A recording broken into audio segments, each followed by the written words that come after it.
What happens when someone faces the music? To face the music is to face the consequences of one's actions. Ibig sabihin, finally, kumbaga, haharapin mo na kung ano yung mga resulta ng ginawa mo. Hindi mo na siya pwedeng takbuhan, kailangan mo na siyang maramdaman o pagdaanan.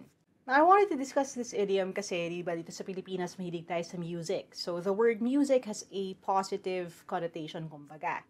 And when you hear face the music for the first time, kung mahilig ka lalo kumanta o tumugtog, it may seem like a positive thing.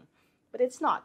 So kung gusto natin gamitin na sentence, you could say something like this: stop the theatrics. You were never the victim. It's just time for you to face the music. Huwag ka na daw masyadong madrama o nag-iinarte. Hindi naman ikaw ang biktima. Yun nga lang, panahon na para harapin mo kung ano yung resulta ng mga ginawa mo. Alright, that's today's idiom. We have more on YouTube and here sa playlist natin dito sa baba. So if you want more, don't forget to follow me for more.